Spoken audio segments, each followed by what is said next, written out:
Masayang araw pa rin, mga ka-PL, kahit na meron pong nakakalungkot na balita.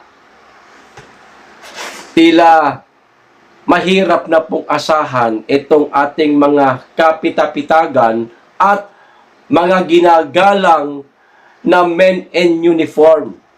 Mapa kapulisan man o mapa kasundaluhan man, mga ka-PL, na makiisa sa panawagan ng ating mga kababayan dito sa lumalalang korupsyon at samot-saring katiwalian sa gobyerno ni Marcos, mga ka-PL.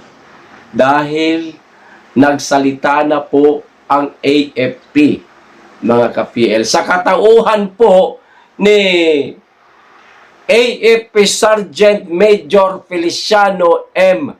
Lazo, mga ka-PL. Aniya, marunong na ang ating kasundaluhan. Ano po ang ibig sabihin?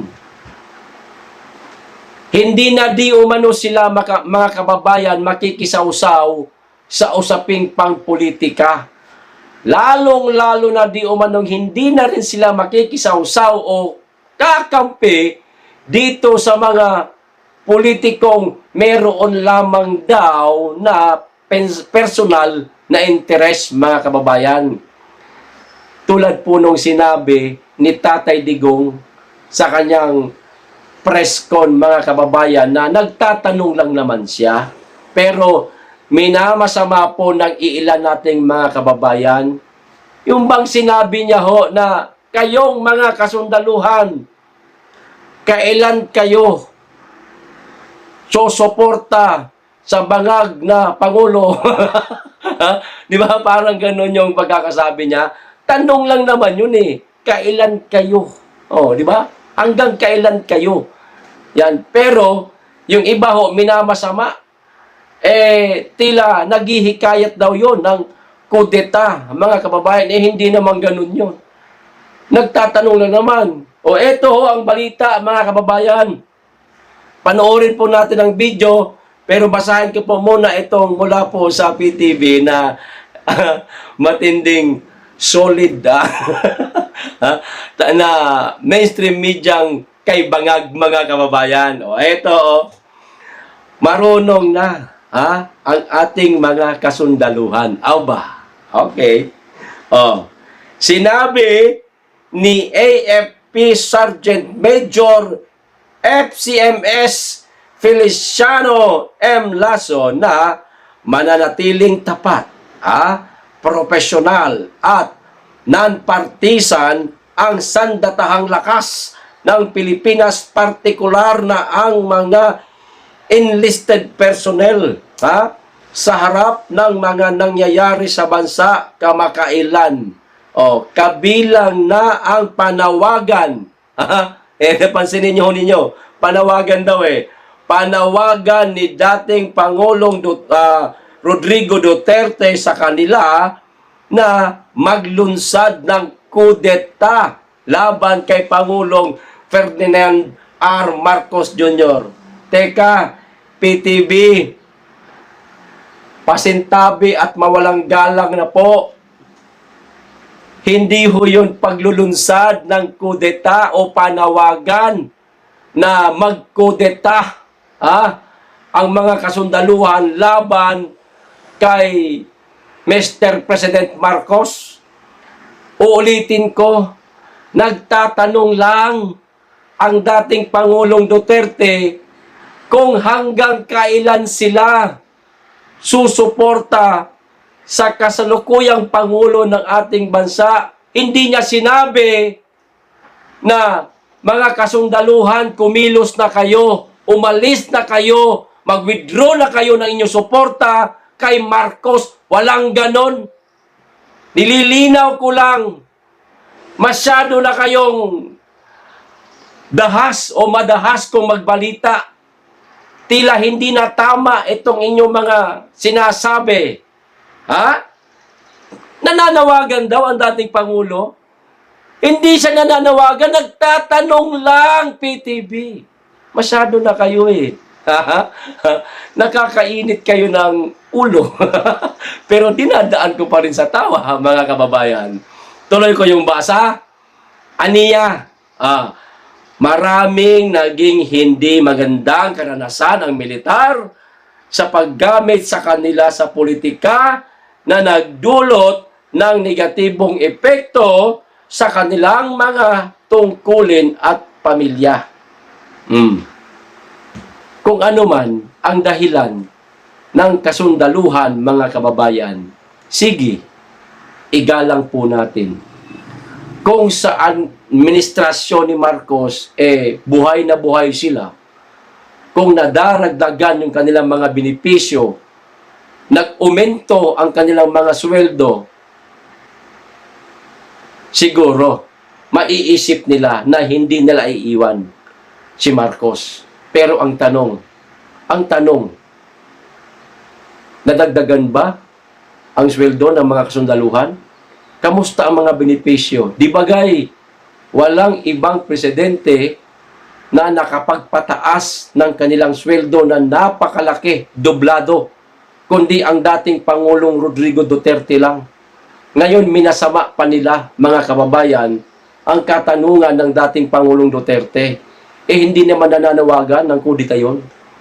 Hindi naman sinabi na mag-withdraw of support na kayo kay Marcos. Walang ganun, nagtatanong lang Yan ang mahirap sa inyo O ito na ho yung video, maikli lang naman ito, mga kababayan.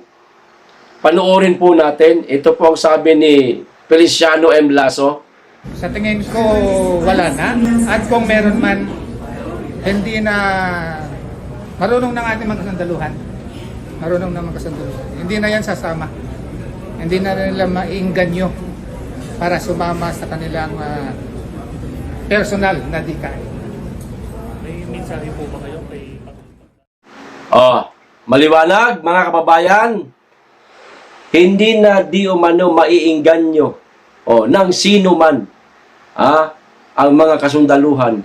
Hindi na di umano sasama. Kaya tayong mga makikiisa pa lamang, papunta pa lamang sa EDSA Shrine, mga kababayan, wag na po tayong sumigaw